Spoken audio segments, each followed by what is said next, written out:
Good evening, and welcome on this Friday the 13th episode of Manticore.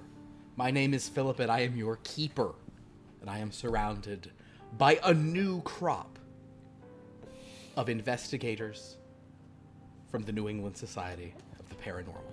Say, good evening, players. Good evening. Good evening, players. Yes. So, it's Friday the 13th. This game does not have a 13-centric element, but I suppose that tonight maybe we'll try one. So perhaps if you roll I don't know if we'll go to multiples, but perhaps if we roll any 13s, we'll something really wicked will happen.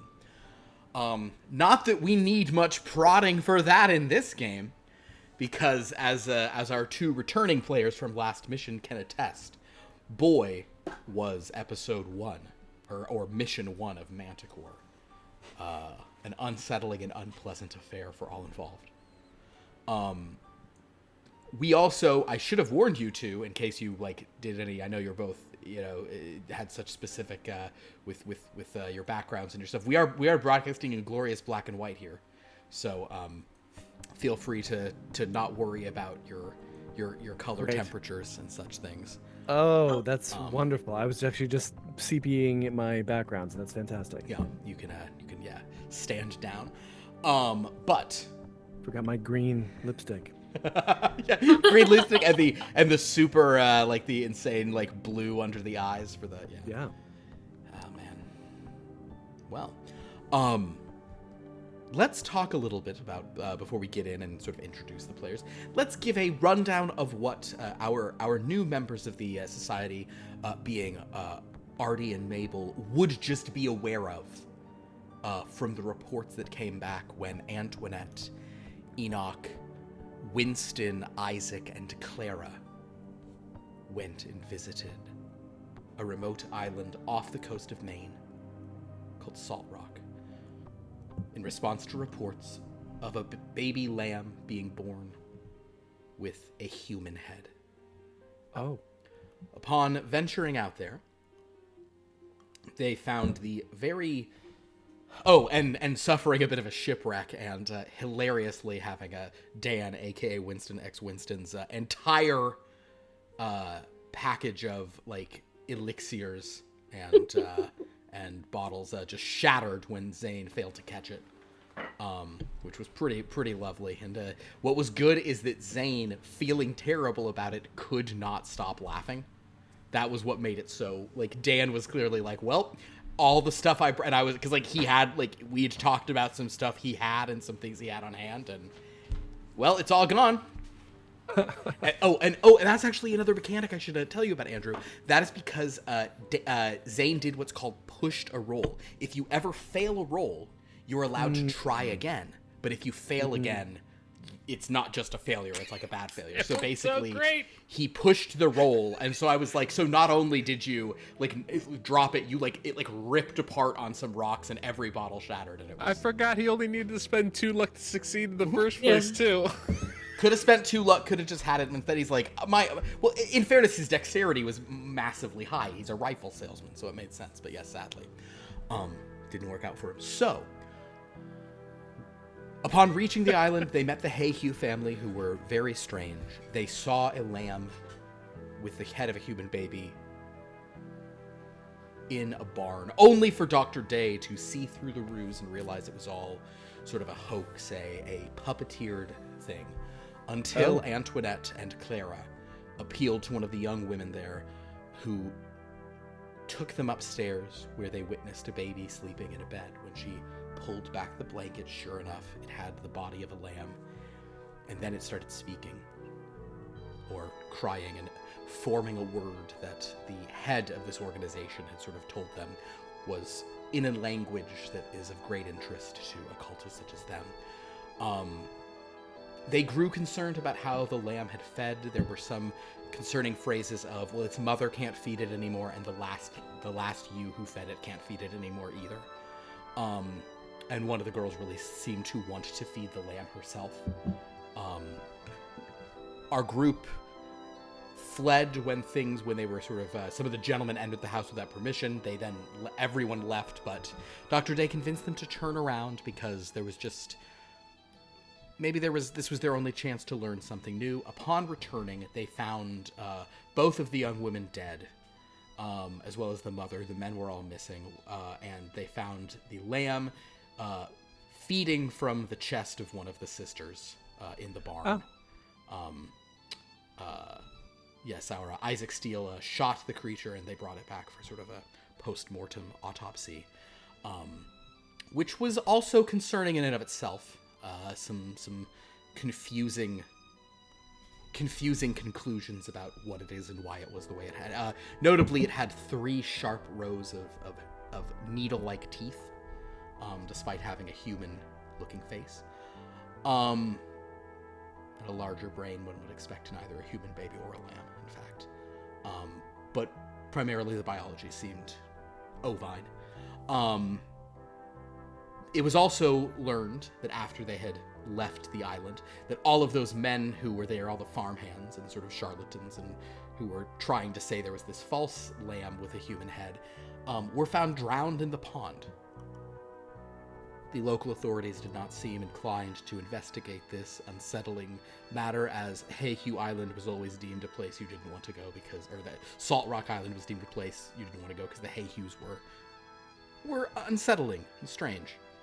In any event, I suppose I'll mention this as well.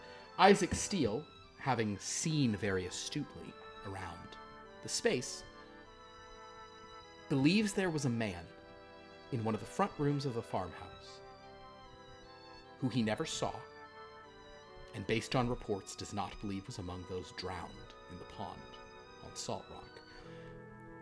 Referring to this man as the father of the Manticore, as the lamb with a baby's head resembled the Manticore, the language that Mr. John Jansen said is this occult tongue that you're trying to sort of learn more about. Isaac Steele asked who is the father of the Manticore, and I don't know if I think it was probably Clara, but might have been Winston knew as well. In some Greek mythology, that would be Typhon, the father of many monsters, along with Echidna, his mate. Typhon, thus, is the name currently being used by members of the New England Society of the Paranormal for this figure, this person whom Isaac Steele strongly believes created the Manticore, or at least had something to do with its presence. So there is now a mysterious figure named Typhon. All that is really known of him, if he even exists and is what Isaac Steele surmises, is that he smells of tobacco and an animal like musk.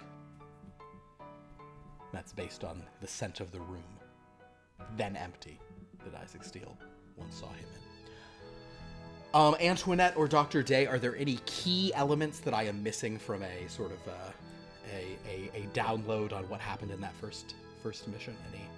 Any things you really would like to just point out, or your own accomplishments you feel I did not home in on sufficiently and laud to the degree they should be? I think it's important to note we were cautioned not to act with such impunity in the future, that the society may not protect us from breaking laws wherever we go. So shooting the lamb was probably worrisome. I think it was shooting the lamb, entering the house uninvited, some of that stuff. The other people too, yeah. The general escalation of things was maybe not the right thing. But in fairness to those investigators, their ship had crashed because somebody named Lauren decided to roll a fumble when I asked her to roll a luck to see how the weather was. So, it's really just Lauren's fault that they cried. Like, you guys were off kilter from the start. Absolutely. Well, What if Winston had had his elixirs and he could have fed one to the lamb and it would have fixed it? But instead, we'll never know. Isaac Steele dropped we'll it never in the know. waters. Mm-hmm. There were some interesting conclusions and theoretical ideas that we had posited. Typhon being perchance the creator of such chimeras. Myself, I, being the doctor that I am, surmise quite logically that this seemed like a giant experiment in a first trial at creating such a chimera. There are some interesting scientific realities that we discovered upon my examination of the body, as it is mostly it seemed to be mostly of ovine or lamb origin, with one would surmise functioning genitalia as well. But There was a larger brain, which would coincide with the mixture of the species, so to speak. But it was obviously not complete, and one could surmise it's but a first attempt at such a thing. And being a scientist myself, I understand that if you try once, you must try again. Failure is not necessarily a loss, but just a stepping stone to success. Yep. So. Very true.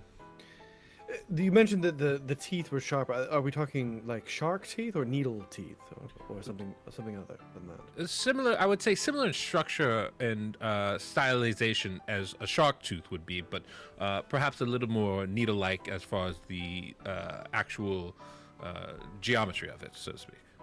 Mm-hmm. And just so I understand, the sighting of typhus. So what was it again?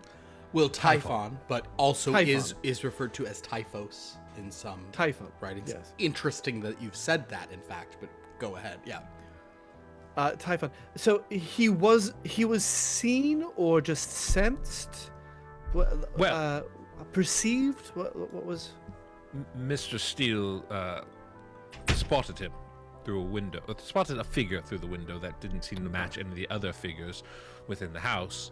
And then when we examined the room in which he spotted that figure, it was empty, but for the lingering scent of animal musk and tobacco. Ah, yes. All right. Perfect. Thank you. Yes. And on that note, why don't we I will start this in medias res. In other words, as we're sort of like, as you've all been gathered here, let's just go through and say who these players are, just for the context of our viewers and, quite frankly, one another. Just because we're saying you all know each other, so let's mention who we are. Antoinette, why don't we start with you? How are you known to the other members of this organization? I'm known to the other members. I've been companions to many of the men in research and academia. Many of the other members may have seen me at gatherings, galas, dinners.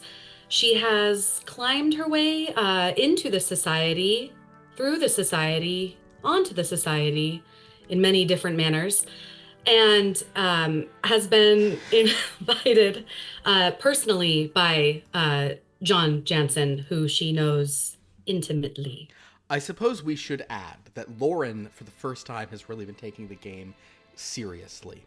And as such, Lauren has been taking notes. And when John Jansen was brought up in a subsequent episode, Lauren said, I have a note about him. And she read it, and the note... Well, then she made a face implying that she wished she hadn't spoken. But we said, no, you must say it aloud. And I believe the note was tall and buff. Tall and buff is what she said. So just be aware that Mr. John Jansen is a tall, buff man, and that Lauren, even in absentia, will make fun of her. Okay, but there you go. That is Antoinette Mills. Dr. Day, would you like to give us your? Of course. Yes, I am Dr. Enoch N. Day. You may call me Dr. Day, or Doctor. But I am, yes, I'm a scientist of some. Well, I would say renown, but others might say notoriety amongst the Eastern Coast schools. I'm from upstate New York, Buffalo, generally, and I've been to Cornell, Syracuse. May have left both those institutions under some cloud of irregularities with my experiments, but that's neither here nor there. I was recently at the Buffalo Normal School due to my circumstances, and now it sounds like I've gotten a position over here at Boston University, which I suppose I should thank Mr. Jansen for arranging that. My specialties include, obviously, chemistry, biology, physics, but I am also, I have some adeptness in all areas of scientific study and experimentation. In fact, I have an experiment running currently, which I'm very curious to see the results of, with a small... wayward child. Oh, I forgot about the urchin. Oh, shit. All right, Will, you know what? Artie and Mabel don't know about the urchin, so we'll maybe let you two hear about the urchin if Dr. Day brings it up. Speaking of, however, our new group, these other individuals have kind of come back to one of the quieter, more rooms that are reserved for the higher ranked members of this organization. We have Archibald R.T. Grant. Would you like to tell us a bit about yourself, and in particular what Antoinette and Dr. Day might know of you and your vibes? Oh, yes, of course. Well, I'm Archibald Grant, but only my mother calls me Archibald. I go by Artie. My family's been in Boston for quite some time. I'm a philanthropist, adventurer. I invest in hotels. I think it's safe to say that my family are some significant benefactors of the society. My mother, in particular. I got a bunch of raised eyebrows when I decided to join the society, but really, I mean, Mommy just thinks it's just a wonderful thing. So I'm quite excited, and I'm just having a jolly old time, I think. I think we'll say, are you cool for being the Grant Railroad Company? Is that what we'll call your? That's where. I mean, that's what the family's most known for, but yes. there's a lot of there's hospitals. There's oh yes, your name's on everything. Ballet wings, and Understood. Well, very good. So you're of the Boston Grants as opposed to the New York Grants. Yes. You're of the Boston, yes, of course, the Boston branch. But yeah, all right, perfect. Yes, Well, there is Artie Grant invests in hotels. That's the detail I had to make sure I wrote down because I love that. And last we have Miss, or is it Mrs.? Miss or Mrs.? Are you muted? No. Oh. No one seems to be able to hear me very well right now. Oh no. We can Is hear that you now. better? We hear you now. Yes. I You just had to move. you are. It is Miss Mabel Wilkins. Miss Mabel Wilkins, yes. I'm an Egyptologist. I've just returned actually Oh. from London. I'm and from there, from Egypt itself, and I'm quite an expert in curses and amulets as well. Very interested in the scientific inquiry as well as taking quite seriously what the Egyptians knew, the secrets that they had. Just had to interrupt and disrupt a mummy unwrapping party.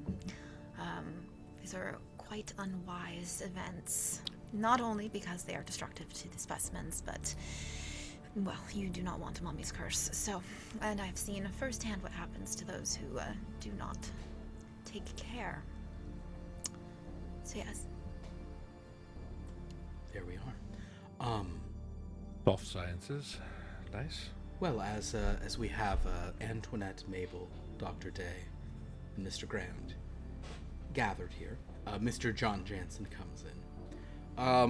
Today, Mr. Jansen manages to, while giving a kind nod to Antoinette Mills, otherwise doesn't betray any other emotions upon seeing her behaving himself.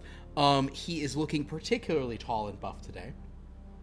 But he's kind of like, he's like in his like 50s or maybe he's 60, so he's kind of got that like kind of like old man, you know, it's that real ripped kind of vibe where it's like, this isn't just because he's like young and has a good metabolism. This is some there's genetics or lifestyle going on in here, and he's buff and tall. I don't know, Lauren. We gotta lean in for it. This is all Lauren wanted from this game. Okay. But he sort of comes in and says, "Well, it's very good to see you all here. Of course, Miss Mills, Dr. Day, thank you for returning back to this room. I appreciate your interest. I will, with no offense intended to anyone, I did actually check in with some of those who went on recent trips with you, but they were not interested in revisiting any matters of. I think they were rather upset by some of the things they'd seen last time and needed a bit of time to wait off. Fortunately, however, Mr. Grant and Miss Wilkins were more than happy to join our conversation. Oh, wait, are you Dr. Wilkins? Would you have a doctorate? I would. All right. Perhaps. Dr. Wilkins. Sorry, Dr. Day. Give them out to anyone, apparently. I'm throwing that on your name. Okay. Wow. Give them out to everyone, he says. Hey, real quick. Egyptology is sciences. quite a difficult study, though. Yeah. I Oh, love it. damn. I was just about to try to show you up, but you do have an 80 in chemistry, and Liv only has a 78 in ancient Egyptian history. That's a bummer. Damn it. So, like, he has a leg to stand on if they give it out to anybody. It's a rude, sexist leg, but he does possess it. It sounds like he doesn't quite take the occult as serious as he ought to, so we'll see how long he keeps those legs. I study in Agreed. facts. I believe in facts and provable evidence. Liv, It's by the way. difficult when Liv, facts squiggle. did you see your occult specialty, by the way, Liv? No, hold on. Yeah. If you scroll down to your, it's one of your skills. Ah, yeah. I think it's actually connected to literally stuff you were just talking about to some extent, but yeah. So, in any event, Dr. Wilkins, thank you for being here. I don't know that your particular specific knowledge will come into this, although I believe the individual in question has certainly has some connection to your work. I'll tell you that this next sort of little outing I'm going to request is nowhere near as dangerous as the last one. At least I shudder to think it wouldn't be. It is also local. It is just here in Boston, so this won't require any travel anywhere unpleasant. Well, I say in Boston. It's technically in Brookline, but you know, close within the environs.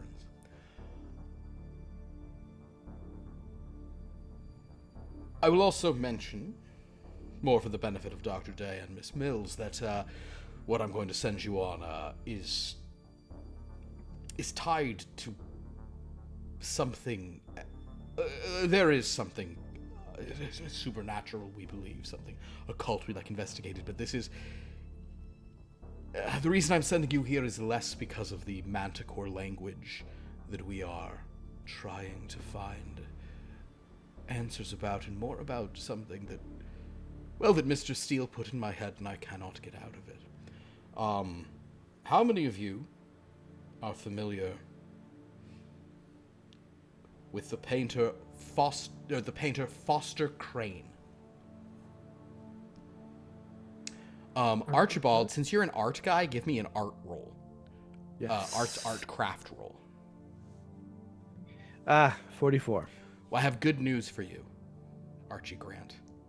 This is an easy question, which means double your normal score is all you have to roll under to get it. Wonderful. So because you have the rest of you would have still need to roll under a 10 to know about Foster Crane, but Artie Grant, with your higher than average knowledge of the arts, you are familiar with Foster Crane. Foster Crane is a painter.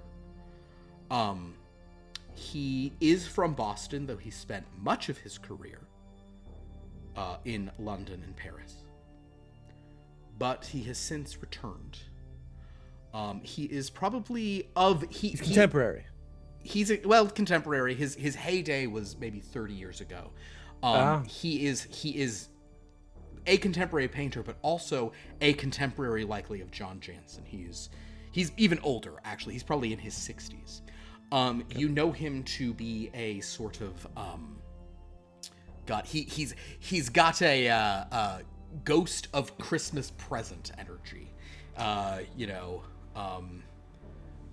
Very Brian Blessed. If anyone knows 80s movie actors, he's big, very large, huge beard, kind of stentorian voice. Kind of a Gotcha. A very Is he a little gouty? Probably yes, gouty, but I think still somewhat vital. He would limp along to a church service, but if you told him there was beer in the next room, he would He would skip like a schoolboy.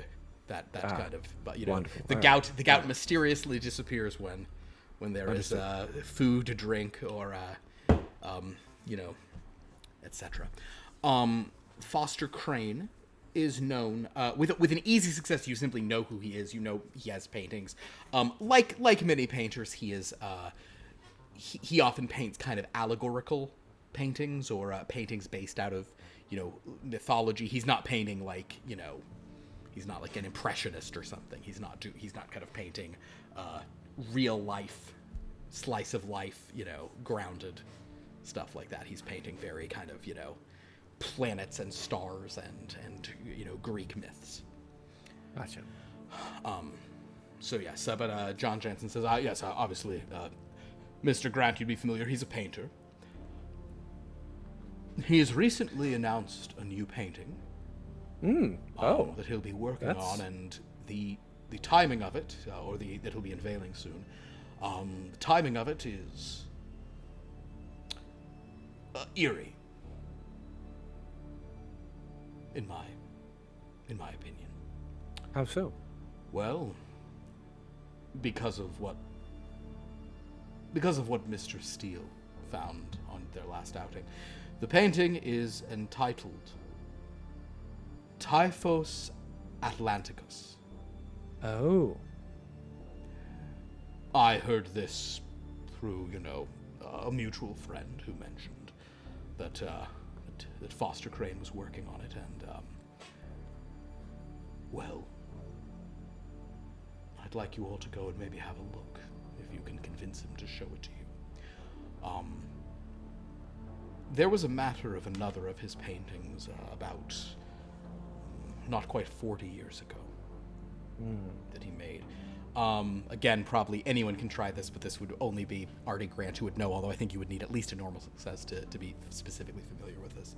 Are you familiar with a painting called The Tomb by Foster Crane? I'm not. I know some of his other work, but not that one particularly. The Tomb is a very was considered a very unsettling painting. It actually has I'm somewhat surprised it was so successfully quieted. You see, back in the this in fact is what led him to head to Europe for a while. It was here in Boston about 40 years ago. I remember reading about it. I was a younger man then. The painting seems to have inspired a murder or two. In what way? Well, there was a young woman who, when the painting was unveiled, she stared at it. The staff at the gallery noted her, sort of staring at the painting rather intensely, and she seemed to mutter something about the face in the darkness on the painting. Now, rumor is that at his sort of younger age at the time, that Foster sort of encouraged this. He said, "Oh, you've seen it. Oh," he made a big show of this. In any case, that night she killed two of the other women in her boarding house and nearly killed a third. Oh. May I ask in what way? Do you know? I believe it was with a knife. Oh. Although Nasty work. no, come to think of it, I think it was knitting needles. It was a sharp, a stabbing. It was a stabbing death, whatever it was. It was quite a scandal, and it sort of tainted Mr. Crane's good name, understandably.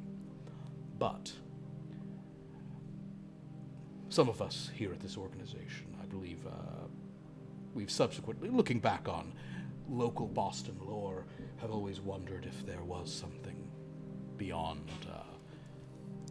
a disturbed woman, if there was something about the painting. I think, for the most part, people believe it was simply a disturbed young woman with some malady of the mind, and yet my memories of the tomb loom large, and hearing that he is working on a large painting of this kind with a name connected. Typhos, you see, is another name for this figure in mythology, on whom I don't know if Dr. Day and Antoinette Mills, if you've been I have been reading up on the figure rather intently. Not again that this is literally Typhon, but something about it has gripped me, and there are certain reasons I don't think I should go and speak to him, but he was willing to have an audience with members of our organization. I have mild history with him, you see, but I thought perhaps a group of well-established or personable individuals from different disciplines might have some success. Allowing, perhaps he'll even show you the painting, you can get some information on it. So he is expecting us then? He's expecting members of the society to come and speak to him on a matter of some delicacy. I see. He... Did you see the tomb itself? No, I only read about it in the paper. It was hidden, removed from display after the murders back in the 1840s. But well, there are rumors that it is on display at his home. Ah, So I see. But and that is not where we are headed to. you are, yes, to his home. So we might actually get to witness this painting while we're there as well. Let me phrase it like this: if you have an opportunity to see the tomb, I would love to know your first-hand thoughts, provided you keep your knitting needles in another room when you share them with me. How large is this town that we're headed to? You're headed to Brookline. It's I didn't look up what Brookline would have been in the 1840s. It's moderately sized, and it's just outside the city limits. It's a suburb by any means. He lives in a massive house, however, a very large estate. On the Probably not a lot of urchins hanging around. No, that shouldn't be a urchins? problem. Just, it's not important. Well, yes. Okay. Well, looks like Mr. Grant will be relying on you, as I myself am. Art is, it is one of those mysteries I care not to investigate too deeply. So, your expertise will prove quite adept here, I'm sure. Of course. I'm excited to take a look. Seems rather odd that... Seems more than a coincidence, I feel like. Title of the new work. That is precisely my feeling on the matter. And the best part about this mission, I'm sure Dr. Day and Antoinette Bells will agree, a boat ride is not required. That is good news. Excellent news. How long is the journey to this city? I mean, if By you... carriage? By carriage? What Wouldn't be method long. of transportation? are we- Yes, by carriage it would take, probably no more than an hour. I mean, Okay. or an hour. Are we or not two. taking Mr. Grant's trains? Is that not? You probably would I not. really- This is probably. I don't, actually, when was the? I don't think the T was running yet. I don't think the T. Man, I should know when the T was for this game. Open 1897. Yeah, no T yet. No, this the lines it's mostly, out in the far west. Understood. Yeah. You could theoretically, walking to Brookline from Beacon Hill. Oh, it's like just outside of the city then. Yeah. Sorry, I'm a transplant from Buffalo. It would. All I know is it's- shuffling. It's 3.4 miles from Beacon Hill to Brookline. Oh, So yeah. you could walk it in. You could casually walk it in a couple hours, but instead you'll take a trolley or not a trolley, a carriage. Of course. So, any questions, or are you Any recent sightings of Mr. Crane? Any Oh, you see has him. has his temperament changed since he's returned from abroad? I think it grew jovial there, and it's not as if he never returned, but his sort of career was there. He's been back in Boston probably for not quite a decade.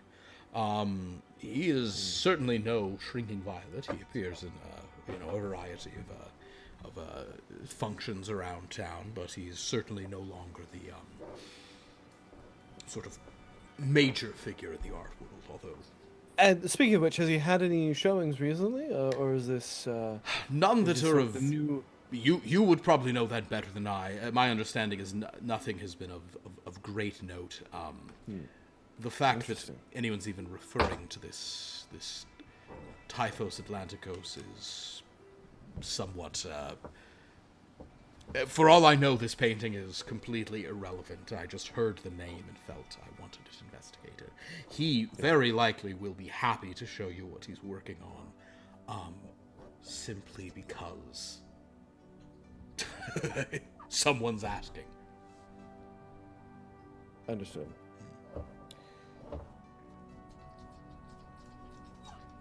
So,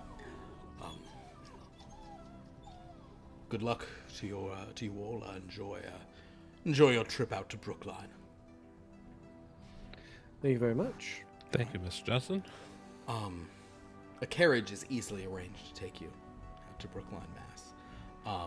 So, if you guys would like to, let's put you in the carriage for a moment, unless if you have any words to say, discussions to have. But if you're all like, nah, let's just get to the place, that's fine too. But for now, we will say you are in the carriage, heading past Boston Common. I would definitely like to use this experience to talk to our new members. Please. Dr. Wilkins, is it? Yes. Excellent. And you're an Egyptologist, I believe. Correct. So you, I forgive me, I'm not quite sure which scientific study that falls under. Is that Well, it falls under like quite a few anthropology with a or specific focus. Anthropology, archaeology, history, a Language. little bit of art knowledge, language, certainly. See, you can marry the sciences and the arts. It's actually quite useful to do that. well, I mean, you could. It seems an odd choice myself, but if this works for you, I'm very happy to have you along. Another scientist of a sort, at least, here with us will certainly. Certainly, scientists of a sort, yes. But yes, I'm quite interested. The title of the work is The Tomb. I find that very interesting. How so? Well, what tomb? I look forward to seeing it. Tombs as are a do I. bit of an area of interest for me.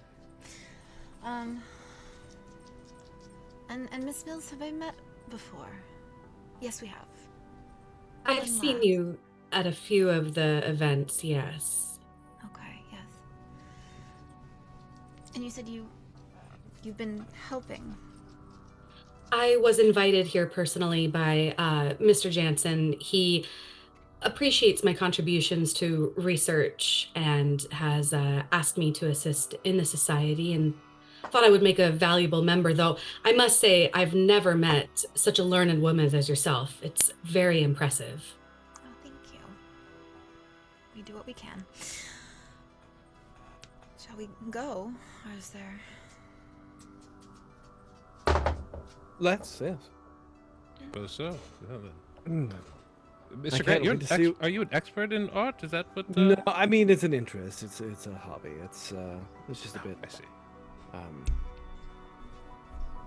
Yes, I've it's something you pick up here and there, and I always find that it's quite a good use to be well-rounded. I find that those who pigeonhole themselves just doing one thing quite boring. So. Oh, interesting. Yes, I myself prefer to be excellent in the field that I study. It does leave me deficient in several others, but I find that being really, really good at something makes you invaluable to others, as opposed to easily replaced or, otherwise not necessary. But I myself am not a part of a famed family as yourself, so your necessity, I mean, it speaks for itself, I suppose, right? I mean, it is what it is. But yeah, interesting. Curious that that invaluability didn't quite happen at those institutions you were a part of. Oh, no. I was quite valuable. You know, I was Yes, of brought course. there to help establish and expand the Yes, but scientific... of course, yes, yeah. But one tends to outgrow the institutions where you begin. I understand. You understand. Yes, you... Of course, you understand. Yes. So I'm very happy to be here with you all. And in fact, I was quite shocked that, in my work, having a specialty is very important. But I'm finding in this, Miss Mills, I found to be quite invaluable dealing with people in areas that I myself do not have such expertise. And having a diverse group such as ourselves, I'm sure will prove invaluable, as we say. Well, let us further on. And with that, you do in fact reach Brookline, a sort of comparatively sleepy, but pleasant sort of town just adjacent to Boston. Still, we'll say, Cambridge is still to the north of Brookline, just across the river. So you're really not even out in the kind of in the further. You're clearly still in the Boston area. But as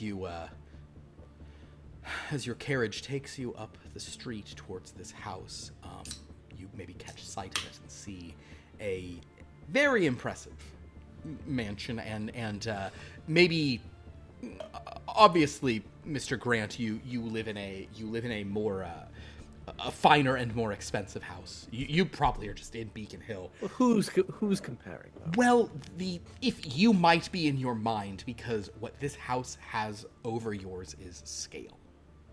It is perhaps not. Perhaps the stone has not been imported, and the craftsmanship is not as fine, but there is something undeniable. It's like one of your house in Newport. It's that big, Right. He's got the space. They had the space to build it out. You probably don't know, since you only had an easy success in the sky. You're not sure if this is something that he built for himself, or if this is a family home of the Cranes. The if this the Crain, by the way, if anyone cares about that sort of thing. If the Cranes, built this, or if it's a family home or his own. But there's something you're kind of like, okay, it is nice to have space to have a huge rolling yard and a big stone Undeniable. fence around the whole thing. I mean, this is. Yeah, it's. I mean, what you make up in space, but you don't have in proximity. So. Very true. It did take you guys a while to get here. You are sort of your coachman describes who you are, and you're sort of waved forward. It seems like there was an attendant at the gates who knew you'd be coming, and you pull up to the house. The driver probably opens the door and helps the ladies out, lets the gentleman hop out. But you're simply standing here, and the driver says, he told me I didn't have to wait for you. He said they can always get a cab around here for you to bring you back. But if you'd rather I wait, I can. No, I think that's quite alright. It's whatever you prefer. Okay, I'll go then. And he leaves. Okay, yeah, then if it's what I prefer, I'm going to leave and not sit around this place so he, yeah, and then get you the horses. I'd love to tip him. Oh, if that's possible. He is very appreciative. Gone. Oh. He's very appreciative, but doesn't stay. Ah, yes. Oh, thank you, sir. Oh boy, hey, and he kind of, That's not it. yeah. Okay.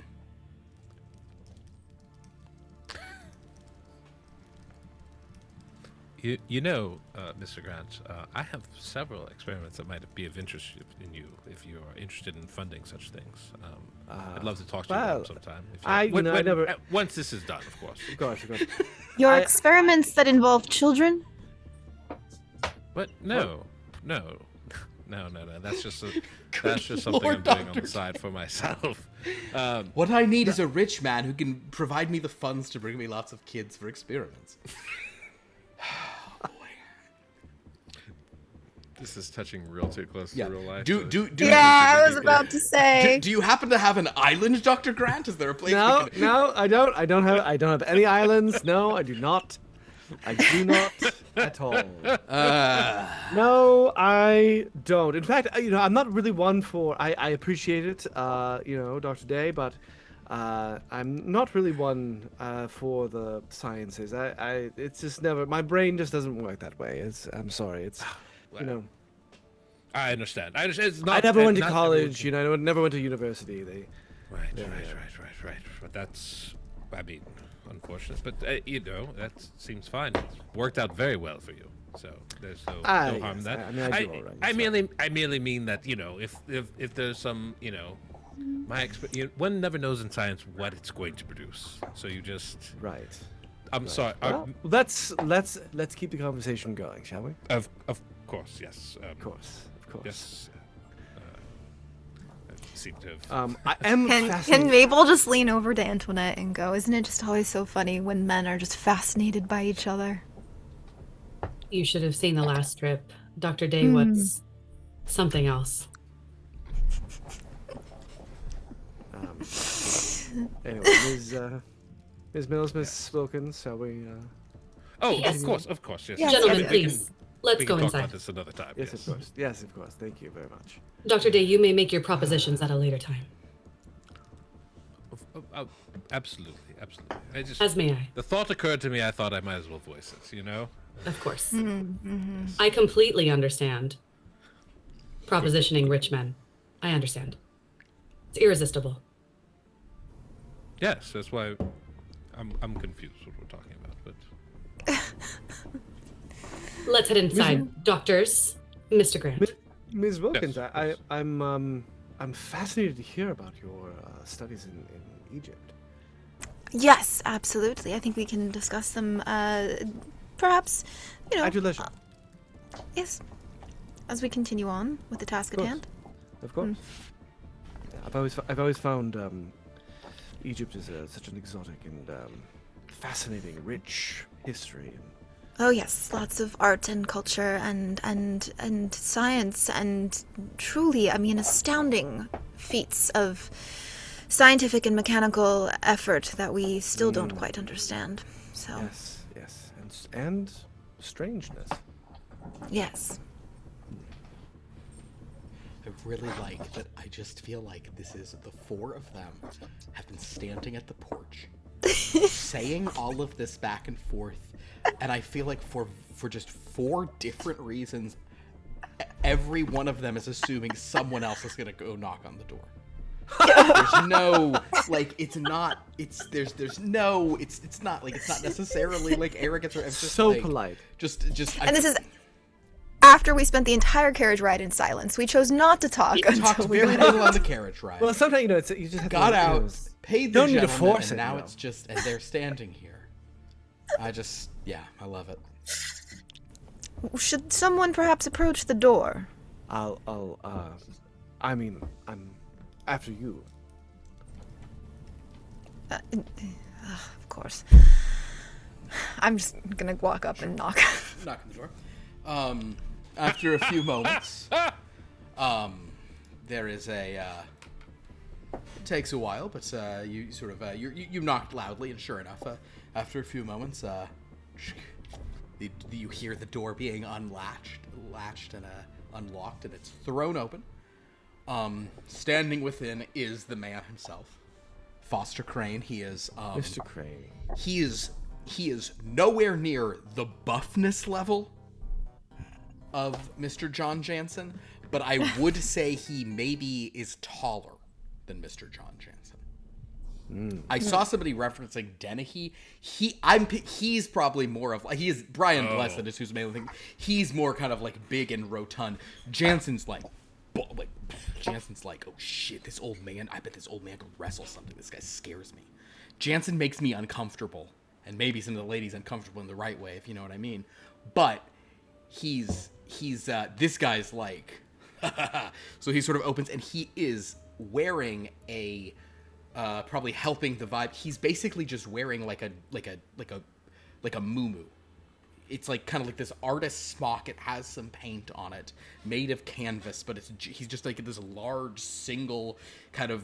He's this giant ball, just sort of standing there with his big bushy beard. And as he opens the door, he says,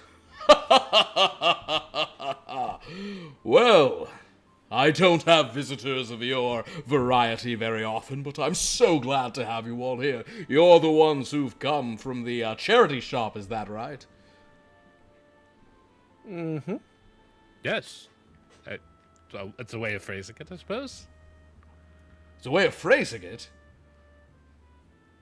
Yes, that is us. Yes. I didn't call for a charity shop. We're here from the New England Society of the Paranormal. Ah, that's the one. Sent by John Jansen. Oh, with his regards. I remember John Jansen. I remember him from a while back. He was always a little less said about him, the better. Still, his organization. You're here to, what are you here to do? You're here to speak with me on a matter of some delicacy, is that correct? Well, we're here to. We'd love to peruse your new works and old ones. We're large fans. My works? Yes, of course. Well, that doesn't seem like a delicate matter to me. I love speaking about my work. Come on in. Please, this way. He leads you in a hall and says, "Would you like any refreshments?" I would love some. Did you bring any? Yes. No. Then it may be a while. My girl is out. Your girl. Well, she's the one who does the cooking and cleaning. She's in her mid-80s, but she's still a girl to me. I take it back. She's probably in her upper 80s. She should no longer be lifting some of the things, but I'm not going to tell her to stop. That's God's job. Oh boy. Right, All because we don't right. have Who's time. Gob? Well, you know, the man upstairs, the God. immortal power. He keeps her moving on as she is. That being said, I lied about not being able to offer you any refreshments, but they are only of a liquid variety, if you take my meaning. No sandwiches, no biscuits, no hors d'oeuvres. But That would be barbaric, so no, the liquid is fine. a liquid. Now, I have two liquids to offer you. I have ale, and I have whiskey. And I urge you not to pour them in the same glass together. Actually, do as you want. This way, please, this way. And he sort of just leads you into, like, the second room off the side, and it's kind of some kind of, study. There are many paintings on the wall, in a variety of styles. You don't think they're all by him. Anything that looks like interesting? Ooh, yeah, no roll required. There are some fun ones on the wall here. And there's one that's definitely painted by him. It is a painting you've probably seen. It is called we'll say it's called Hercules Ascendant. And it's a picture of Hercules having completed, standing on the Nemean lion or something of Hercules. Mr. Crane, I've always been curious. Where do you draw the inspiration for your work? Ah, an excellent question. What is your name? It's Artie Grant. Artie. Well, Artie Grant, my inspiration comes from my mind and my soul, and occasionally my body, and not in that order. Not from your travels? Well, I'd lump those in with mind, body, and soul, depending on what way the travel affected me. Where did you last travel? Oh, my last travel? Well, let's see. I did pop back over to France. I have some friends who have a place down in Nice, which is very nice. Do any of you speak French? If you do, you'll understand the joke I told. And if you don't, well, then you don't need to understand it. It wasn't that funny. It's a lovely I pun, don't sir. I don't speak French. It is a pun. That is a term for it, all right. Please. Ah, yes. Who wanted ale? I would take an ale. So you shall have some. Here, good sir. Ale, ladies, ale. Would you rather have whiskey? Any thanks? I would take the whiskey. Antoinette would take the whiskey, yes. Of course, Yes. the whiskey. Yes. I feel a little risky when I drink too many whiskeys. There you Oh go. goodness! My All dear. right. I Perhaps didn't. not. I didn't realize that you had a way with words as well as with a brush. With But words, so- the Greek mythos that you touch on in your paintings. What is that? Have you always been interested in that? Where did that Oh, come the from? ancient Greeks. Yes, I read Bullfinch's mythology. Actually, wait, when did Bullfinch's mythology come out? So sorry, everyone. I really have to ruin the flow of this just because I like things to be accurate. No, I read Bullfinch's mythology as an adult, not a child, given the age we've already established. I read many mythological treatises and reviews before then, of course, and the Greeks, I mean, what's not to love in their stories? There's violence, lust, betrayal. There's just muscles and writhing power in it. You know, the Romans, for all their what they did in their empire, their mythology was always a little lacking, if you ask me. But the Greeks, they had the flair. But it's not only them. I've painted about the Mesopotamians. I've painted matters even of the Norse. I don't know how familiar you are with the mythology of those sort of Scandinavians, those bearded, the Vikings and their gods Tyr and Odin. Oh, fascinating! I have a painting of Tyr, the war god. You might have seen that one before. Actually, Archie, no roll. You're probably familiar with the Tyr painting he talks about, and of course the Egyptians. Oh, there was fascinating, exotic matters on the paintings of ancient Egypt. Dr. Wilkins, you know, is a Egyptologist. Bit of something a else. subject matter expert on the Egyptians. Oh, Although of I think course. I would know a little bit about some of the other regions with my history. Oh, yeah, you're expertise. Okay, just making sure. Yes. So, I'm familiar with a bit of the Norse mythology, of course, but yes, Egypt is a particular passion of mine. Have you seen any of my works? Dr. Wilkins, was that right?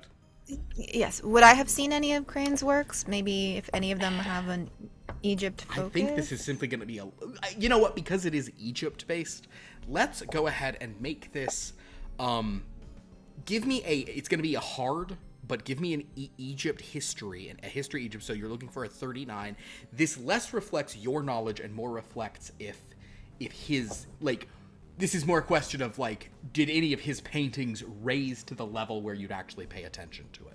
Yes, which... I got a 36. 36. Ooh, you're just under the limit. Just under. Yes. Ooh, and we'll say this is even, we'll say this is even more up your alley.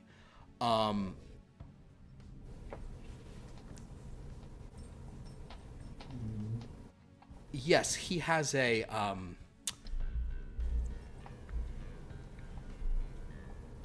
he has a painting called The Misery of Osiris. And you are very familiar with The Misery of Osiris. It depicts Osiris. This is just after. How much Greek mythology do you know? A fair amount. Greek Decent mythology quite a bit, and then Greek. Egyptian mythology I used to know a lot, and I'm brushing back up again. So- This was an excuse for me to do that.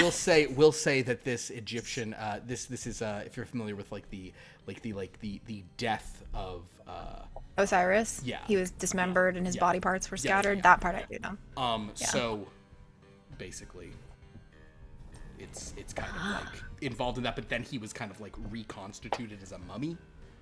So it's sort of it's a very mummy based image of Osiris. Yes, I'm familiar with your work, The Misery of Osiris. I would expect to be. Ah, yes. That would be the most famous, although I don't think it's my best work on the themes of ancient Egypt. What would you say is your best work in that theme? Make anyone who wants to can do a psychology roll, because there's a sort of his face flashes for a moment over a few things. Would. Sure. Oh, Yeah, I need to get under a 10 seven- and roll an 80. 17 for me, which is 17 will be something. I got an 81, but I'm going to use one luck to get to my 80. Fair enough. So yeah, just don't click the box, but definitely do that. A 17 for Archie. So is that under your red? that's under my blue and 7 above my red. 7 above your red. Okay, well yeah, it's still a hard success. And then Dr. Day and Mabel, you did not have it. All right, so I would say with that, Antoinette, you have a sense that he is thinking very hard, that this is not an easy question for him. Archie, however, with your hard success, you have a realization that as he eventually says, it is, no, I think it would be the painting of Hathor. Hathor's Lament is the painting that he says he thinks is his best. We'll say you're not even familiar with that one. It's probably a more obscure. But Artie Grant, you don't think that's the painting he thinks is the best.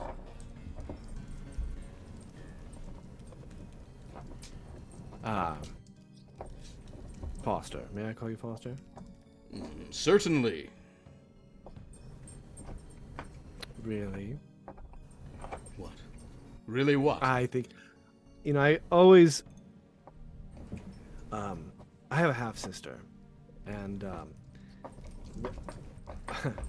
whenever anyone asked Mommy if she had a favorite, she'd always say, "No, all my children are the favorites." But we all know that there's always a favorite.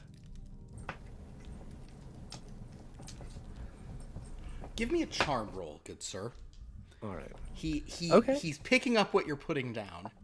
Okay. But I think for that story, I will. Oh no. Well, hold on. Oh wait, what'd you roll? Sorry. I rolled a 90. A 90. Well, I was going to say, because of the story, I'm going to give you one bonus on this, so you get to roll this die a second time. You don't get great. to roll. You don't get to roll, so it'll end in a 0. But go ahead and re-roll that one. Ah. What'd you roll? 70, but I could.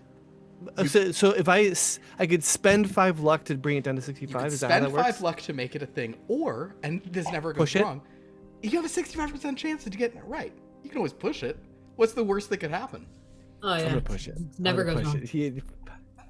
it. Push it real good. This is I forgot how awful it is being in a Yes. game with you, Philip. God, I want him to roll a 13 What? so bad. It's Friday the 13th. Just Yeah. a real. What'd we roll? Okay, how does it work mechanically in terms of, can you spend luck on your pushed roll or no? You cannot. The pushed roll is whatever it is. I did entice him into it, so that's kind of unfair of me to reveal to him now. But on the other hand, That's okay. but what did we hit? 67. Oh man, it's so close. What's your number? 65. You're looking? 65. Oh, shit. 2 over. Yikes. Oh, and it is a push, so yeah. Well, you know what? I say that, but let me just confirm that you're in trouble. Can you spend luck on a pushed roll call of. It's the if you say, "Can you spend luck on a pushed?" It immediately says roll call. No, you cannot. A push roll. No. It's just good. Yeah, you're done. Ooh, what a heartbreaker. You do get the impression that he thinks that he's a little bit won over by it for a moment, but then some dark look crosses his face, and he kind of sort of, well, your mother sounds difficult to be around. In any event, suddenly his says a little withholding. So what is it you wish to know about my work? You said you were his entire vibe has shifted. He seems now suddenly not happy to be speaking to you all. Well, Mr. Crane, John Jansen has nothing but wonderful things. He sings of your praises, what a talented artist you are, and he has sent us here to look at your most recent painting. Now, if you would be so kind to let us see it, and we would love to hear your thoughts and what was your muse in producing this incredible work. What painting is that you wish to see? We've heard that it may be related to the father of all monsters, possibly. So the truth comes out. I know it's not Jansen who cares about such things, and yet, he's still a pain in the ass. He sort of plops down into some big chair in the thing with his moo-moo billowing as he kind of leans back in the smock and says, kind of balances his drink on his stomach for a moment and just glares at you all under this bushy eyebrow.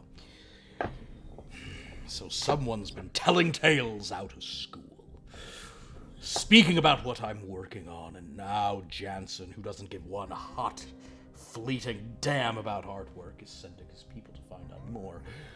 I want to know why you're really here, what you really care about, my work. Who'd you hear it from, huh? We haven't heard it from anyone, but if you really must know, I'm considering commissioning a painting. Paying me? Mm-hmm. Well, unless your grant is in the railroads, I doubt you could afford it. Well, you're very astute. Choo-choo.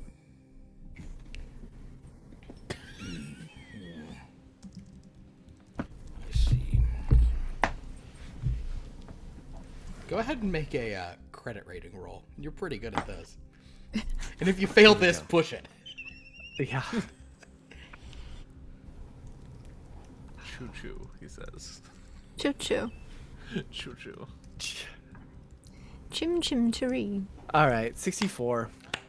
Success. He kind of, we're not getting into the specific numbers, but the idea here is that you're, he understands you're good for it. And now you have him in a weird thing because you did push and fail a roll, so he is not inclined to like you, but you do have money, and he is inclined to like money. So he's sort of, It's an injustice of the world. But in other words, this painting that you would commission, well, all right, what is it you want painted? And why have you brought all your friends with here to discuss it? Well, we all share some common interests, and we are interested in your work. Yes, I would be interested in seeing the Hathor painting at some point. Just Yes. by the way. Tomb. What did you say? I noticed. Hercules' Ascendant. Yeah, Hercules' Ascendant is right there, but that other painting, is that what you're really doing here? No, we're really looking. To be honest, we've heard very little about. I'm just curious on where your craft is taking you. I'd like to see, and we just heard that Typhos Atlanticos was your most recent work. It's not quite finished, but it is what I'm working on. So in other words, let me get this straight. Mr. Grant of the Choo Choo Railways. You're telling me that if I show you my current work and you like the look of it, you might commission me with an obscene amount of money to paint something of your request. That's the idea. That's typically how commissions work, yes. You should have seen the tip he gave the driver on the way here. He's got the money. It was substantial. Oh, I'm sure it was. If you can't tell, a house like this does require a great deal of upkeep. Hence me still only having a single girl in her late 80s, early 90s. I've never counted the rings, if you understand. So there's really no way to be sure, but she's up there. What a fucking tool! Oh god. So dumb. I love it. In any event, she's oh, not like that. I'm not speaking of anything untoward. Just, you can tell by the elbows. Right. Elbows. Yes, you can tell a woman's true age by her elbows. Believe me, as a painter, and I have hired subjects and models of all shapes, sizes, and ages, and I can tell you the one thing that nothing can get past is the elbow. Look at someone's elbows and you know their real age. For example, and he pulls out his arm and shows you his elbow. How old am I? Huh? 47. You're both incorrect. Don't really count, Too damn old you. to be hung up on women's elbows. Onto men's elbows as well. Gentlemen, show me your elbows. I will tell you your exact ages. Strangely fascinated by this. I am an expert of this. Okay, I'm gonna roll for him. I just rolled a 3. Oh yeah. He looks at you, Dr. Day, and he goes, your hard living makes you look like you're in your mid-40s, but you're only 35. All right, lad, let me see yours. A 10. My God, that is spot on. We'll give it to Wow. him. He looks at you and says, you've not yet reached 30. You're 28 or 29. Ladies, I'll spare you the indignantly unless you... Oh, yes, very well. He comes over and just grabs her elbow. He's like, Oh my. yes. Oh my. She's intrigued. He kind of, he says, you're an interesting case now. And he's kind of like stretching some, interesting indeed. I'll put you around the same age as Mr. Grant. I don't think you're quite 30. If you are, you spend a lot of time with your elbows in water. Were you ever a washerwoman? No. Then you're 28, 29 years old. How astute, Well, Mr. King. Mr. King. Set. He'll come over and look at you and say, wow, I'm No, rolling I pretty find well. it quite objectifying. I did just roll a 14. God damn, I wish it had been Oh my 13. god. He looks at, for Mabel's, or for Mills, it was not as good. For Mabel, he'll look at you and say, you, my dear, you are in your 30s, but aside from the elbow, I could never tell. Now! The point, my friends, is that, what was I saying? Oh yes, it takes money to run a place like this. The problem, for the record, with determining the age of my girl, is that I can't tell if she's in her late 80s or early 90s because it's so wrinkly at this point. I can't get in close enough to truly find. I'll be counting wrinkles and realize I've gone all the way around. So, Were we not discussing art? Yes, and money. my yes, my the phone amount. just my watch, by the way, just like recorded everything that I said as a speech. Yeah. As like as a Siri thing. So that's funny. Well, I understand the offer you're making. I don't like the way you've come. I don't like the fact that you have information on me, and I suspect that while your offer for a painting is genuine, you also want some information about my current painting. Is it from... Just tell me this, be honest with me. Damn you. Yep. Whiskey or ale notwithstanding. Are you seeking information for one of my rivals? No. Another painter? No. No, of course not. No. Absolutely not. By your elbows, I believe you. Know who your rivals are. Well, that is humbling because anyone in the art world would know, and that means that I don't have rivals anymore, which means I'm no longer relevant. Do I know who I'm his not in rivals the might art be? world. Make an art roll. Yeah. I'm very much in the world of history, not art, Mr. Crane. So Yeah, you're not sure take who my is current. ignorance You as insult. Yeah, very well. You wish to see Typhos Atlanticus well. Yes. Very well. I will show you. By God, I will show you. And perhaps, Dr. Wilkins, I can take you by Hathor's, my painting of Hathor. Hathor's Lament. It's publicly displayed within the house, but, well, it's not in the direction we're going. This way, please. And he kind of leads you on a very long, winding path through this house. Also, he has some nice statues, has some vases. I'll say that as he's kind of marching ahead of you, his gout mysteriously gone because he's too irritated. If you guys want to say a word or discuss anything, you probably have a moment to quietly do so. Well, I boned that, didn't I? Oh my! I hate being disliked. I'm just gonna go ahead and say it. I hate it. Mr. Grant, your money can buy you damn near anything you please. It's disgusting. But it's a bit gauche. I just hate to open the door in that way, you know? He is an artist. He appreciates being paid for his work, for his expertise, and all artists should be paid fairly for their work. Indeed. Oh my God, you're the opposite of Elon Buteros. It's like he's like, Yes. it's like the full inverse. It's 100%. Like, no, you're the opposite, but not opposite inverse, because you're still rich, but not a dick. Yeah. Yes. Yeah. Okay. Well. Everyone likes to be recognized for their work, I feel, regardless of the money or not.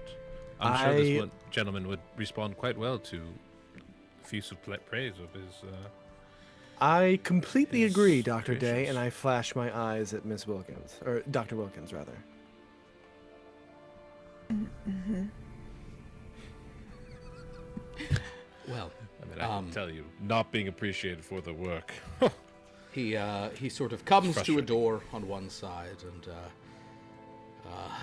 he opens the door and says, "Very well. Come in. I will let you see the canvas. Enter here." And you step into a large working studio. It has that just unmistakable scent of oil paint turpentine, which is probably, based on my understanding, so much stronger back then than it is now. Oh. The room is yeah, it's like a little bit, the room a window is open, but even so it's like, oh boy. And there's just like I mean, this place would go up like that were anyone to, like light a fire in here. Anyway, as he lights his pipe, he'll kind of so anyway, come here, my friends. There's a very, very large canvas set up on 2 easels. He kind of holds up a thing and he walks over to it and he looks and he says, "Damn it all! Stay there for a moment, please. There's one thing I want to fix before I let you see this. Just over there." So you can't see the canvas. You're sort of looking at the easel in the back of it. He goes and he starts mixing some paint and he's muttering to himself and saying, Are there any reflective surfaces in the room? "Make a luck roll." Okay. So your luck is up at the top. And just so, if you probably remember this from other things, yeah, the way luck works is you roll luck to have good things happen. You can also spend it to improve rolls you make, but then your total luck has gone down, so it's kind of like a... There's no, like fantastic successes with luck. There are not, but, I mean, tell me what you got. 11. Well, that's an extreme success, certainly. I will say that there is a reflective surface. There's a skylight. You can glance up at that and see what he's working on, but Yes. with an 11, while you're glancing up at that and seeing that he is adjusting, he has gotten some red paint and he seems to be adjusting something in kind of like the part of the lower third of the painting. Luckily for you, with an extreme luck success, you don't need a reflection, my friend, for on a little clipped to a little easel that's now been leaned here is a study of this painting. that he has done in pencil. And looking this over and looking at what you can see in the reflection, you suspect this will be a very high fidelity representation of what you'll be seeing. This is a much less dramatic way for it to be revealed, but the painting seems to be a sort of long, almost widescreen format image of. It looks as if Atlantis is being sunk by a monster. A massive lizard-like man with a beard of 1,000 sort of snakes spiraling out of it. He is gargantuan in size, and you sort of see him standing over Atlantis. These clawed, horrible arms are raising up through the bottom. What you suspect he is currently painting are especially since he's grabbing red, he's probably painting more flames and destruction along sort of the coastline or the crumbling part of that sort of city island state. Do I have any sense of but why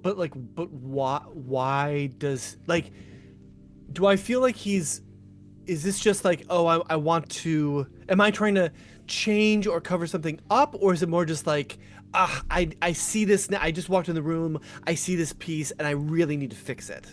Because you did have such a high thing, and yes, you're getting the thing. He probably it's more the latter. It is more like, yeah, okay. Oh, this explosion looks like garbage. This explosion looks like a baby did it. I'm a big kid. Gotcha. I gotta do it better. Look at my elbow. Gotcha. Classic. Yeah. So okay. He's just fixing it for public consumption. I see. Okay. And it takes him about 5 minutes or so, but he says, "Very well. All right, you can come back."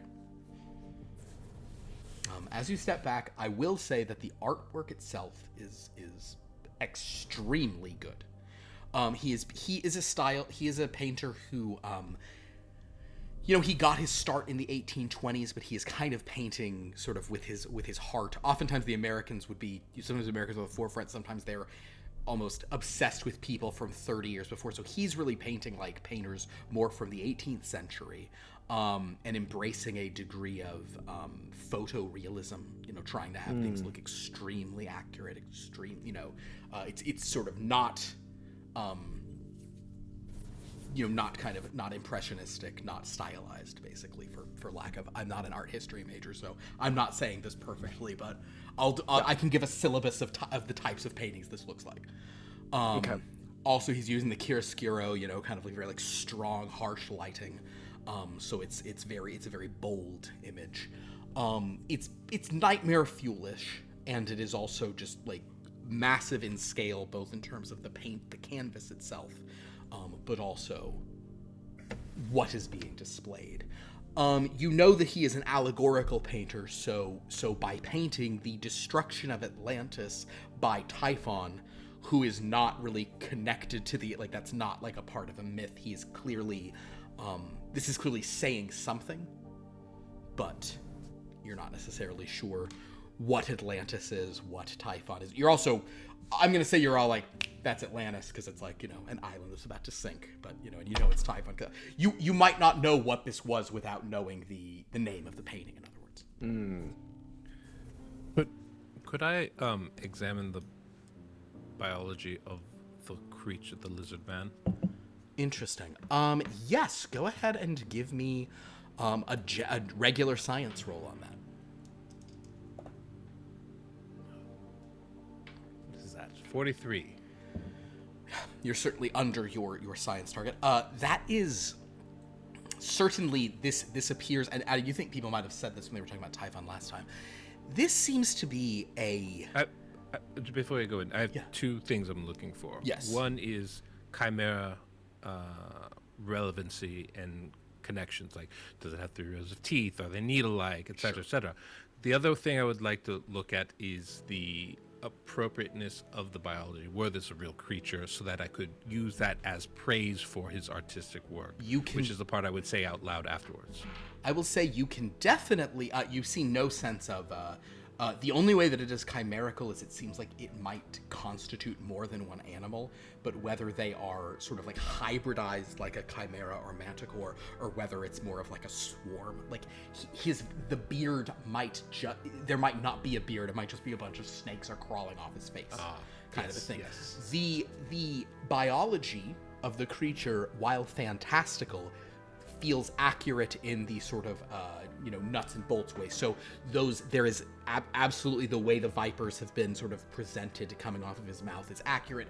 The types of claws that are coming up resemble bird talons of some kind. The ridging on the sort of shoulders of this massive giant creature is reptilian and impressive, but the overall physiology, you have plenty of things to talk about how, you've married this kind of biology with this and it's well studied. You can say all of that stuff. Does anybody else want to roll any kind of like analysis of the painting or elements of it? Yeah, can I don't know, what would be the best role for this? For me. I don't know. Were you gonna ask one, Antoinette? She'd more like to ask Mr. Crane about his inspiration and the muse and where he drew inspiration from on this painting. That sounds good. And I'd like to. Yeah, go ahead. I was just gonna say I'd like to like look to see like how is this different from his earlier work. Ooh, okay. So in that case, all right, because I built your character for you, and I didn't discuss it with you, and quite frankly, everything you've done in this thing, you seem much more like an art boy than a gun boy. Would you like to take some points out of rifles and put them into arts and crafts? But I do like the guns. You like the guns? I do. I He's am American. a bit of a gun boy. That's American. That's fine. I he's am a American. gun. You could. I'd let you take it. I'm actually quite pleased with where we're at here, to be honest. Like Understood. this just this is fine. I don't feel like I'm a like. I'll tell you what. I'm a debutante, you know. Tell you what you're gonna do. Typical distribution of wealth. I'll help you out slightly because you're a little better at it. Why don't you since you're talking about how it compares with his old work, why don't you give me an appraised roll? Why don't you sort of you're looking at it in terms of like what period would this be? How much would it fetch rather than the art style? Yes. And then Dr. Yes. Wilkins, looking at your skills, let's go through archaeology. That's what I was thinking. Why don't you kind of actually. look at this and try to be like, what period is he trying to evoke? What is he drawing from? Yeah. Yeah. Okay. Okay. And Philip, how does luck regenerate? Like in terms of you roll to regenerate luck, just like you do all your other skills. Did I tell you to click the boxes when you succeed, by the way? no. Didn't. Okay. We'll retroactively do that for you guys. I really should have reminded you of that, so sorry. Luck regenerates. You roll to improve it just like everything else, and I also always kick you guys a little luck. So you should spend luck, but I would recommend spend 8 luck if that would save you. Maybe you don't spend 30. Okay. No, that's fine. That's perfect. I'll spend 6 luck to get down to a hard success for appraise. I always love that. Now, you don't get to click the box when you spend luck, just so you're That's aware. fine. Yeah, so That's fine. But some of the other things you've succeeded on, your charm you did not, but you No, did but the succeed art on have- one art craft. Yes. And you succeeded on your credit rating, so you're going to get a little richer out of this somehow. God, that's ridiculous. Well, it's actually very hard that's to just the way the improve world- your 93, but yeah. Just the way the world works. And I believe you also succeeded on a psychology. I did. So go ahead and click that. Thank you. Click that Thank box you. as well. Perfect. Okay, lovely. And you don't get to click this appraise because you're using it, but that does get you all the way down to a 26. So you are. So Mabel, how did you do on your archaeology? I rolled a 41, Great. which is a regular success. So click that.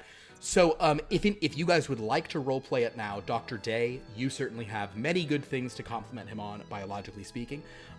Mabel, you can absolutely reference the types of classical architecture he's drawing from. You're saying, oh, I love how you're combining things from the Greek Dark Ages with depictions and, you can go through that stuff.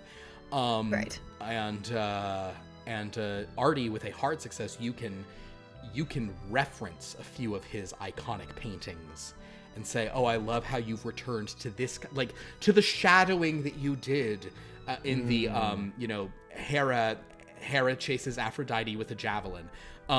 Where you're marrying that with the, sort of the... It's quite sexual. Eroticism, the animal eroticism of, Zeus turns into a swan to fuck another lady. I don't know, the point is...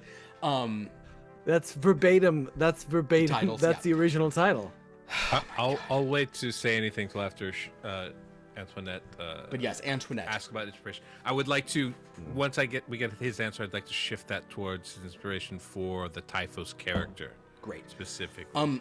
So if you guys give some compliments to him, he likes them very much. He is he appreciates, as you're sort of saying these things, he's kind of, I'm actually, I wasn't sure anyone would notice that one, in fact. You're right, it is a couple of. Antoinette, go ahead and give your question in this case. Mr. Crane, your work is phenomenal. I'm in awe. I would love to know, tell me about your muse for this painting. What was your inspiration behind this? Give me a charm, Antoinette Mills. These haven't been going well so far. Don't remind me. You're quite a charmer. That is a 77. Oh no. Oh, it's a success for her, buddy. Yeah, it is. Yeah, I'll leave it at that. It's a regular success. You don't know? Yeah. Okay. Well, click that. Oh, yeah. Thank you. Perhaps because you didn't say anything,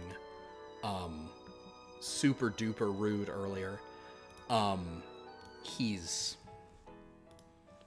a little bit more inclined to be charmed by you. Also, I mean, what is it that you have a very high size and we said it's all in your bra? Isn't that All the in the classy bust. way we phrased it? So he's inclined to be kind to you for two other reasons. This guy's So like a man. This man likes to see the elbows. And he likes to see them. You sort of say this and he goes, well. If I'm being completely honest with you, Miss Mills, and I suppose if I'm... Well, you all seem to understand. You think I have something here? That's what you're saying. You think maybe this is a good piece? It's breathtaking. I think it could be your finest work yet. Really? Really fascinating. I mean, in fact, I think it's a departure from the early work. I mean, I particularly loved, Hera chases Aphrodite with a javelin, but this now, the shading, the rendition of flame, and the way that it makes me feel, I almost feel as if I am Atlantis. No, damn it! You made me upset earlier with... I felt you were manipulating me, but that is a very insightful thing to say, and you do have money. So, I shall pour you another ale. Wait! Whiskey, please. Whiskey. Yes, don't... I'm sorry. This was turpentine, don't drink that. Yes. Whiskey's in the other room. We'll get some later. Is that true? Oh, yeah, don't drink that. All right. You asked Miss Mills about my inspiration. Yes. To be perfectly honest with you, this painting has come to me in a way that only one other painting ever has. In a dream. I recently attended a dinner party in the city where certain dishes and beverages were served of a rather exotic nature. That was kind of the point of the gathering. They did not agree with me. Or perhaps they agreed with me very well, because I had to stumble to a bed. The rooms were spinning. I felt as if I was going to be ill. I very may have been. I fell into a restless, awful dream. And I dreamt of various things, but this I dreamt of. I saw this image of a city aspiring to be more, being ripped down by something primordial and horrible. I awoke that night. I swear someone was in the room with me, crouching over me. I don't know what happened. I seem to have fallen back asleep, but then, when I awoke the next morning, I'd already sketched out half of the painting. And oftentimes, during working on it, I've closed my eyes and can see the image again. When I came into the room just now, upon looking at it, I realized something was wrong. It was, he sort of points to the exact spot, and it corresponds exactly, Artie, with what you saw, that there is a kind of like some gouts of flame that he had just now put over. So he said that it was burning more like this, and I had to correct that before I showed it to you.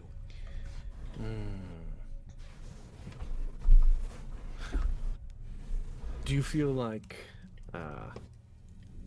it's... How near to completion do you feel it is? I feel it's very close, and yet there are things that I know aren't right and that I can't remember, and then I see them for a moment, but by the time I look back, they're gone. I feel there are just a few details that I haven't gotten right, or, well, if I'm being honest with you all, and apparently I have been. You've gotten it out of me. Your elbows don't lie, so why should I be allowed to? Part of me wonders if there are things I'm still too afraid to paint. If you... Go ahead, I'm sorry, Miss Mills. Oh, I apologize, Mr. Grant. Mr. Crane, you said only one other painting came to you as a dream. Which one of your works was that? There's a caginess to him now, a reluctance to say it, and yet it is clear to anyone with narrative understanding that he's not about to reference some painting. Oh, it's just that painting I called Zeus. It's Yeah. Zeus turning into a swan and fucking someone, Yeah. isn't it? No, it's not that one. His reticence to mention it, his bristling when Artie referenced the tomb earlier. And in fact, Artie, would you give me another psychology roll? Yes, of course. Since you succeeded so highly on your earlier one. 21. Ooh, that's another hard for you, baby. Hard 6. Yep. Nice. Actually, yeah. Okay. Antoinette, why don't you do a psychology as well? Of course.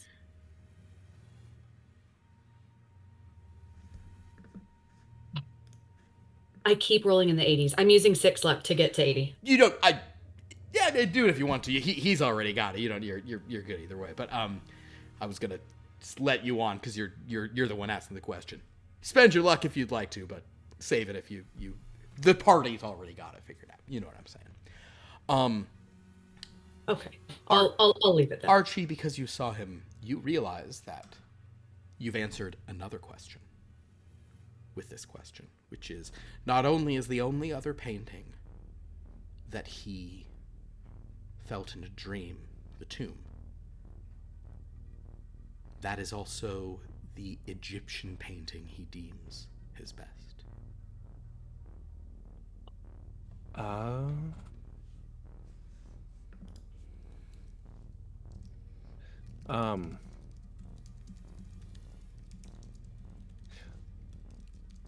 Mr. Crane, I'm so curious.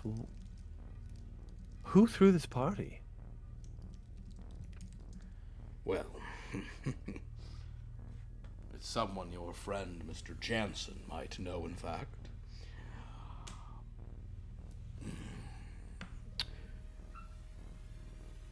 What do you know about the Black Diamond building?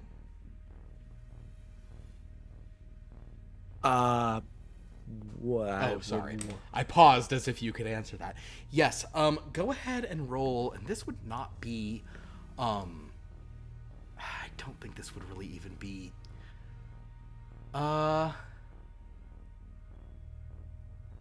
you know what, roll another, credit rating for me.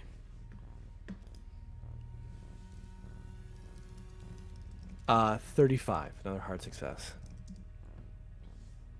You're rich enough to know all about the Black Diamond building. It has another name, but it is referred to as the Black Diamond building because the footprint of it is was when the foundation was laid for the building. It looked like a giant black diamond, kind of in the middle of Boston. And certain in the know people, kind of like blue blood such as yourself, will refer to it as that. The building is privately owned. You know that there are some like restaurants and clubs and things in it. It is in kind of downtown Boston. Oh, okay. And it's not like a massive tower, but it's a notable architectural work. Give me an occult roll on top of that. Normal occult, not your ectoplasm. Yep. That is another hard success with a 17. Ooh, nice. Click that and tick that. You do know that there are rumors that the Black Diamond building may have. There are some people who believe its very architecture is a touch occult. That it was maybe built to be like a nexus point or focus for certain energies. Makes perfect sense. Yes.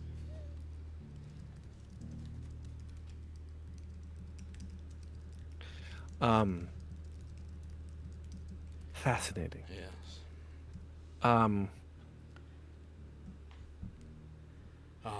It was arranged. One more question. Yes. Go ahead, please. No, please, no, don't. Go ahead. Have you ever been to the Black Diamond building? It's not typically open for. Oh, sorry. No, none of you would have gone there. No. It's not. Would my mother have? Make a luck roll. I like that. 46. Yes. You can say that she told you she went there once for kind of like a séance and it was really creepy. Yes. Yeah. That's what I say. Okay.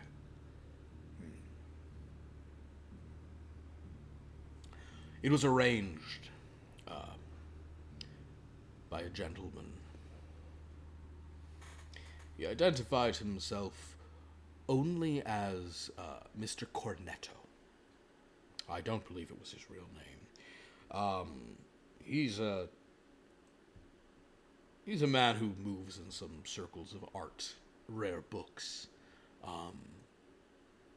fine jewelry, things of this nature. I met him actually once on the continent in France, but he was very well. He puts on a good party, but he asked me to this and said he had some dishes for me to try that he had a private chef in. I believe he keeps an apartment there.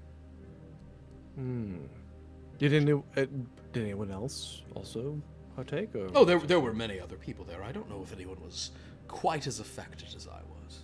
Ah, yes. Well, you have a sensitive constitution, clearly. I absolutely do. I think there was a little turpentine in there. Oh well. Anyway, some got sloshed in. And anyway, since you like the painting so much, I can, if you were serious about commissioning another from me, I can make you my next project. What is it you wanted, Mr. Grant? Well, to be honest, I'm fascinated by this sort of through line between this. I see a lot of similarities with the tomb. You haven't seen the tomb, though, have you? No, but... No, I haven't. I'm sorry, you've got me. Of course you haven't. It's no longer displayed. It hasn't been on display in almost 40 years. Do you have it here? Direct question from a scientist. As a matter of fact, I do, but it is not something I keep out available. Of course not. There's an ugly history with that painting. I've heard. Well, to be honest, that's sort of what made me think of it. That drew the sort of The inherent. connection, I understand. But you're saying you're saying perhaps you're not trying to commission my next painting, you're trying to commission my next painting that comes from a dream. Yes. You want my next nightmare, Mr. Grant. Well, for the amount of money I would suffer, for the amount of suffering I'd do it will charge you a pretty penny, but I'll accept that arrangement. But for now, speaking to you all about this painting has actually inspired me to put in some more work on it. I suddenly realized here, and he kind of gestures to like some market stalls that are being flooded, and he says, I realize a few more details I need to put into this, so I'll ask you all to I'll bid you all good day. You can get to the front door, I assume. Well, two things, Mr. Crane. One, something that you just sort of brought up. Where you mentioned that there are portions that still feel undone here. And I appreciate that the mind protects us. But if you had to, in a moment of soft focus, think about where on the painting you might develop, where would you say that would be?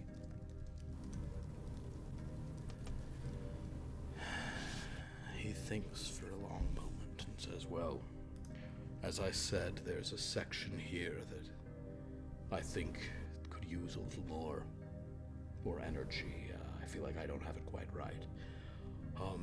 I also think from these high towers, the bodies falling out are not exactly what I saw. I'm missing something there in the smoke, silhouetting them against it. Yeah, go ahead, Dr. Day. Is there any chance that it's a perspective issue that I could help him with? That's a science, like a mathematical based thing. Give a science roll, sure. I'm gonna push it because 88 is unacceptable. Oh, to 97. Oh no! What is your 67. Okay, so it's not a failure.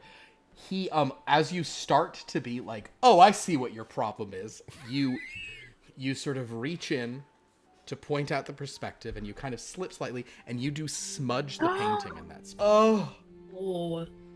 Oh no. He says very quietly, "Get out." Oh, Mr. Quinn, Get out of here! I'm so sorry. And he's I'm so furious, sorry. and he starts throwing like paintbrushes at you, and he's suddenly just this bear, like, all of you get out of here at once, you vultures, you pies. He's throwing paint and throwing various things. Oh no! If you'd like to try and stay and talk to him, you can, but it seems to calm this man at this point seems tough. Oh, I want to see that painting. Is it possible? Miss I'd like Mills, to. is it I'd like to do possible to this. use your charms to calm him a bit? No. I want Dr. Day to just be like, I'm so sorry. I will leave immediately. My apologies. I'm just clumsy. I'm not an art. Oh my god! And just like run out and hopefully I'm gonna distract say, everyone else. because and I'm gonna try and close the doors behind me. If I can. I understand, but I'm here to tell you because of two reasons. so much. One, because it was a beautiful pushed failure, and two, because it's 9:30 at night. You all are effectively banished from the house. Okay. He was going to simply I was going to maybe let you snoop around, but now he's like chasing you out of the thing. As you're sort of running down the hall to leave, you nearly run over a woman who is in her late 80s, early 90s, who's carrying a big bag of stuff, and she kind of just, as you kind of rush past her as he's kind of running and he's, just shouting and Vanished. thundering. He's man. Can I don't know. I'm gonna apologize in Egyptian, just cause. Sure. Just cause I can. You apologize in Egyptian. He Does nothing. He seems to be like, he's no longer like a rational. He's like Yeah. cartoon, like he's breathing smoke. Oh shit! I didn't get that whiskey either. Ugh. That is Jay. the concern, isn't it? All right. So with that, you guys rush out of the house. The doors are slammed behind you. And yes, Mabel. No, nothing. My stupid tracking. Oh, turned understand. on. It's moving around. Trying to turn it on. Um, I'll do it later. But with that, you are kicked out. But not a total loss. Though you did not get to see the tomb, which was clearly the main thing we wanted to see. You got some you have a good lead on a place and a man's name and some shenanigans, and you did get to see the painting and heard about his dreams. But unfortunately, he didn't even finish telling you the areas that he wanted to repaint, because that actually was going to be really useful before Dr. Day just like, oh, you just perspectives. You just smudged. Oh boy, that's so fun. I love this game. Perfect. But with Perfect. that, as you have Unfortunate. you have emerged out into the Boston afternoon, or the Massachusetts, sorry, in Brookline, the Brookline afternoon. I think that's what we'll call it, a day, a Dr. Day, a Dr. Enoch Day. We'll call it a Dr. Enoch Day. Doctor! Yes. If it's possible, I'd like to arrange with an assistant to have a very fine barrel of ale shipped to his home in apology. I think that can be done, whether or not he drinks it, or whether or not he bodily picks it up and like smashes it against the ground with a sudden burst of strength. The point is, that is where we'll end it. And is it the most fascinating thing to me about these games? I might have given this anecdote last week when I was talking about it, so apologies, viewers. It's so interesting to me how much worse something like that is to players than like a character death. Than like we do combat and someone dies. It's like no, like ruining this social thing in a much more grounded thing hits people so hard. Pierce was always talking about when we played our MEI game, how he found that game so much more stressful than any normal D&D game. Because in a D&D game, you're just doing a fight and you win or lose the fight. That game, all episode, you're working on crafting something, and if you fail, it's like, okay, well, we made no money this week, and we're like, it's like running a business. Basically, capitalism is more frightening than like violence is the idea. And I think there's some weird truth to that. But the point is, It's violence. capitalism is a worse violence, I guess, is the idea. I don't believe that. I'm pro-capitalist, in case that wasn't clear, everyone. Very pro. Greed, for lack of a better term, is good. I wish everyone would stop misquoting Mr. Gecko. But thank you all for joining. Welcome, Liv and Andrew, to this different sort of game. Yep. I'm happy we were able to sort of do this, and I look forward to seeing where things go next in this mystery. I also will say, canonically, for the record, I do think Hera chases Aphrodite with a javelin is one of his paintings. Zeus turns into a thing that's not one. The thing about fucking a lady as a swan is not a name. It's not a canonical painting. But I actually kind of like the idea of a painting being called Hera chases Aphrodite with a javelin. I really think that's that's like plausible. That's ridiculous, but plausible, and I like it. It's a good one.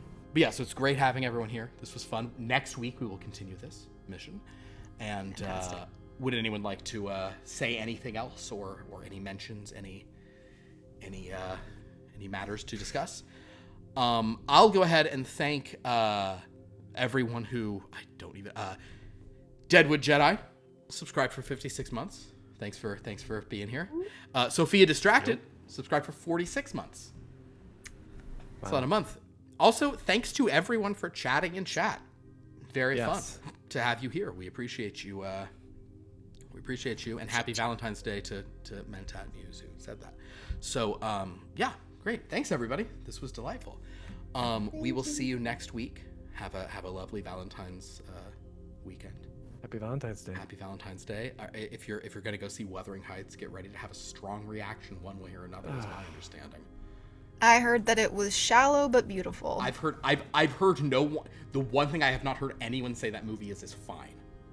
I've heard people say this movie is absurd or like unwatchable, or I love it. It's everything. So very fun.